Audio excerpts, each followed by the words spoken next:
Uprising.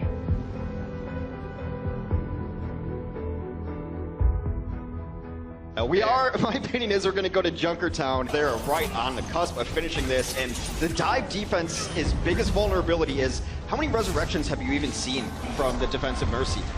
All right, slow down, everybody calm down, and just play, listen to each other. We don't need to rush, we don't need to dive them. We're the better team when we play passive, so try to play passives if we can. This is the kind of hero play that we expect to see out of Striker. Player of his caliber, it's what we saw in the preseason. When his team needs him, he delivers, and right now he's just pumping damage into the Winston, getting as much ult charge as possible, but he may not even need it. They're getting picked off one after another, and Boston, they hold.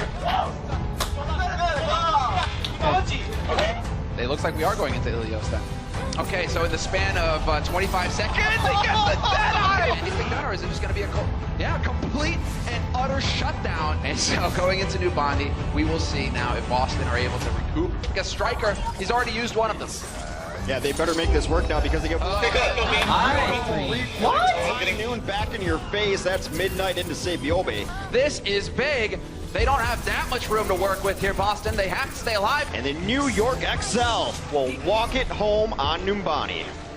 3-1 final score for New York Excelsior. It seems like that has been a trend today.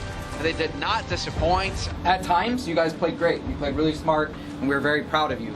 And we saw some of the brilliance, and you guys really focused. So take your time, be sad, be upset that we lost, but let's, win a match tomorrow against Florida, okay?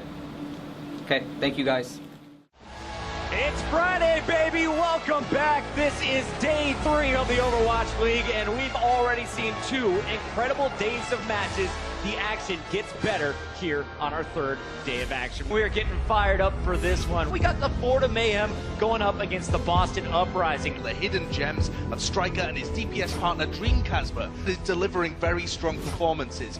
Dorado, you'd have to think the advantage goes to Mayhem. And Dreamcasper is going to go straight in, and once again, straight onto the supports. Tvik, no chance for him to shine whatsoever. And this is just a Dreamcasper show right now. It will be Boston who pick up the first map. Honestly, you guys are doing great.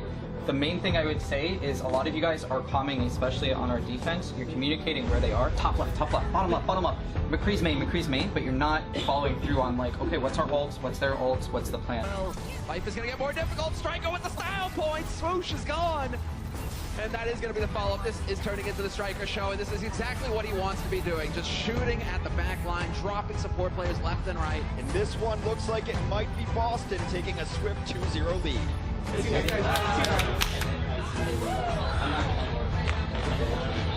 Now I'm more interested in what we see going on in Boston right now because it is tank time for the most part, if that's what they're going to stick on. First kill, Striker following that up, but Striker on the McCree, so they haven't gone full tank, but this is so beastly. Dreamcasper just hooking and shooting people in the face left and right. Boston Uprising will extend their lead. 3 maps, they will win the series. The Boston Uprising dominance so far. Dorado, Anubis, Oasis, they looked unstoppable on. Next, we're going to go to Eichenwald. Just doing the best that they can to try and stall things out, and finally we're going to see the Dragon Blade take effect, and there it is, the perfect situation for Dreamcasper. All of them stacked up, that's exactly what he wants, and just like that, the Florida Mayhem, they get swept. Boston, they will close it with a resounding victory, 4-0 over the Florida Mayhem. Let's go! Alright, well that's a quick 4-0. Then we dab. Then we dab. Alright, we're done. Oh no.